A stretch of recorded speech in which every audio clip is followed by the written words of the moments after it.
But before we do that, let's get into this first.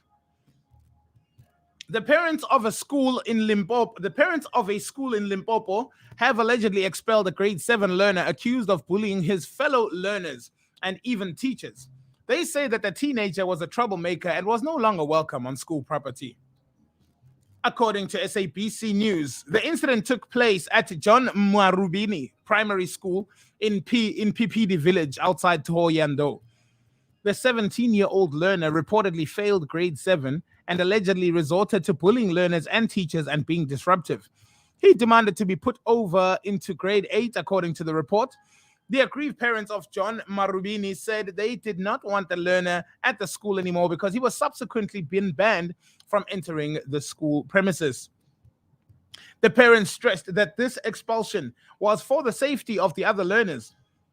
They said, and I open quote, "We have taken a decision to expel the learner for the safety of other learners because he was a troublemaker. Even if they release him from custody, he won't come back here. We don't want him here anymore. Because he has been banned from entering the premises, he will not learn here because he is a hooligan. We expelled him. We don't want him here anymore." This is said by the Limpopo Department of Education, who is also yet to officially comment on the situation.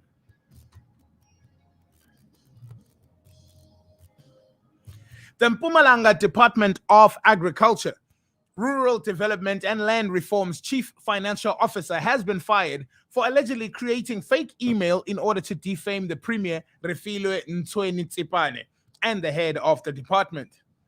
Andries Letsoalo received his marching orders on Thursday last week after being subjected to an internal disciplinary action over the December emails in which he allegedly implicated the Premier and the head of department, Kane Mfana Chunda, in corruption activity.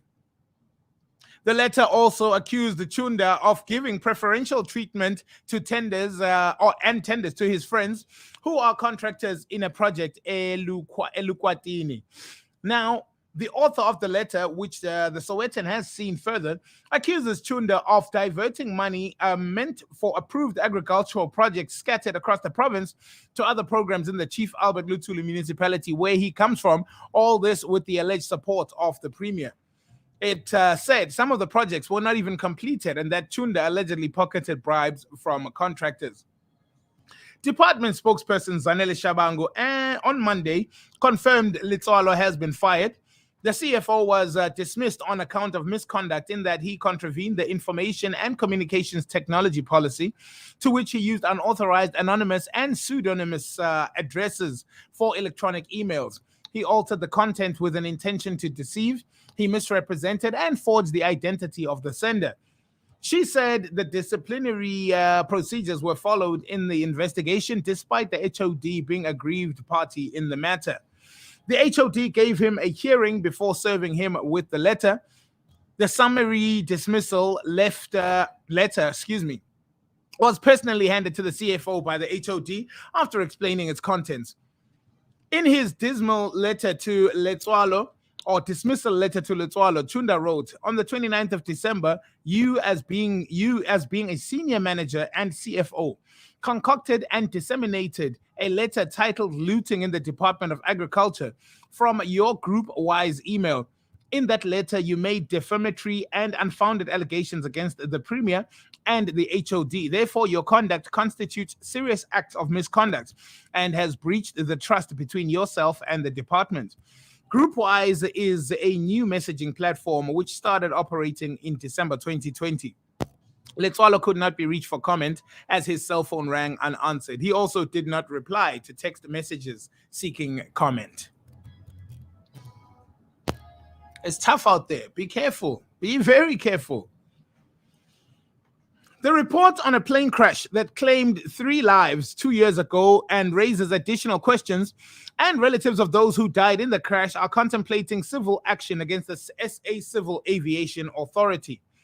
The SA Civil Aviation Authority contravened a slew of its own aviation regulations before the crash of the Cessna calibration aircraft in January 2020. A report into the crash has found. The final report by which the Aircraft Accident Investigation Bureau, The AIIB was published on the SACAA's website on Sunday night. Transport Minister Fikile Mbalula on Sunday met with the next of kin of the 3 members of crew who died to discuss the findings of the report with them.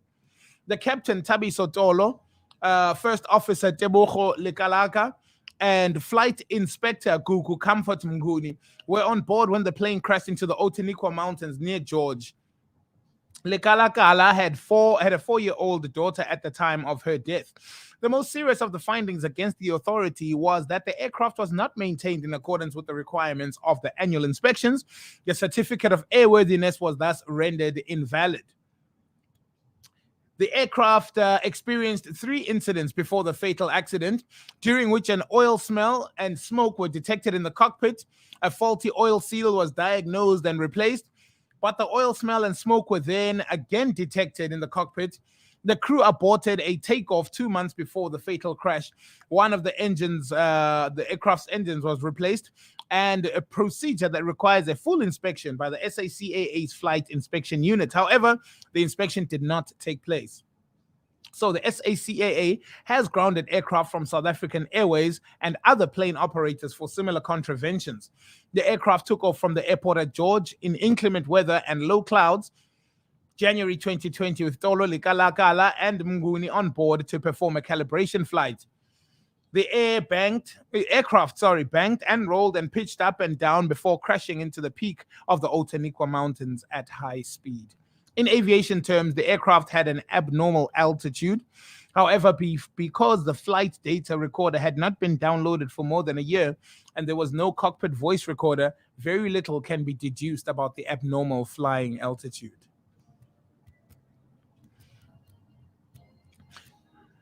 The Gauteng High Court has imposed a partial media blackout in the trial of Ntuthuko Shoba, accused of killing his pregnant girlfriend, Tshegofatso Pule.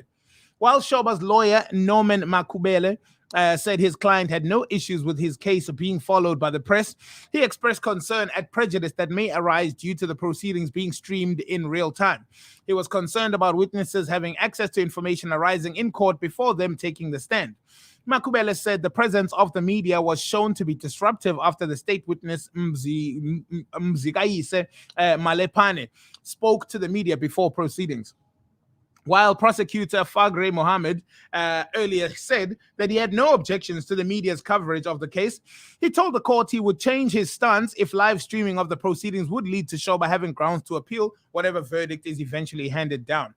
Acting Judge Stuart Wilson ordered the trial may be broadcast, but with certain conditions, and these are the conditions. The court proceedings are not allowed to be live streamed, and only highlights of the trial can be broadcast during regular broadcast bulletins. Witnesses were warned not to view or read material on the progress of the trial before they testify, and Mohammed's face may not be filmed as per his request. Going into some sports news. Pitso Mosimane has landed himself in hot water with his recent actions at Al Ahly. The Egyptians are frustrated and have expressed their anger towards Mosimane. The club is not happy with the fact that he went to the public about his feelings towards their recent offer. This after Mosimane stated that he feels that the offers have been dragging out for too long and that he is underappreciated at the club. Ironically, Al Ahly publicly expressed their frustration towards Mosimane, with the club legend Ahmed Shobier stating the following. Al Ahly are angry at Mosimane after his recent statements in the press conference following the Arab contractors match, where he revealed all the details of his negotiations with the board regarding his contract negotiations. The Al Ahly board discussed the crisis in their last meeting, and it was decided to remain silent and postpone the decision to extend Mosimane's contract until after the Club World Cup. Mosimane is against the idea and is putting pressure on the board to make the decision, as he has other offers and hopes to make a decision soon. Mosimane also hinted that his plans are after Al Ahly last week. The club wants the issue resolved by the start of the FIFA World Cup on the 3rd of February. And finally, in this beautiful continent of Africa, further afield, the African Union has condemned the coup d'etat attempt in Burkina Faso, calling the national army and security forces to ensure that the physical integrity of the president, Rochmarch Christian Kabore, and his government. In a statement issued by the organization on Monday, the chairperson of the AU, Musa Faki Mahamat, called for the National Army and security forces of the country to strictly adhere to their Republican vocation, namely the defense of the internal and external security of the country. The source said the situation is confused, a confusion fueled by the absence by midday Monday of any statement from the mutinous soldiers or those close to the head of state. Soldiers mutinied on Sunday in several barracks to demand the departure of many army chiefs and appropriate means to fight against the jihadists who have struck the country since 2015. The West African states said that on Monday, they would follow with great concern the evolution of the situation in Burkina Faso, characterized since the day before as a coup d'etat attempt. In power since 2015, President Kabore, re-elected in 2020 on the promise to make the fight against jihadism his priority, was increasingly challenged by the population fed up with jihadists' violence and his inability to cope. The mutinies came at a time when Sahel is increasingly destabilized by jihadists who are also striking Niger and neighboring Mali, a country that has seen 2 coups in the last few months. On that note, we wrap up our current affairs for the moment and are planning to have much more coming towards you. It is Tuesday, the 25th of January, 2022, and you are tuned into the Moment of Truth. Ikamalamgo Trusenz, and we're going to be doing this thing until 12 o'clock together.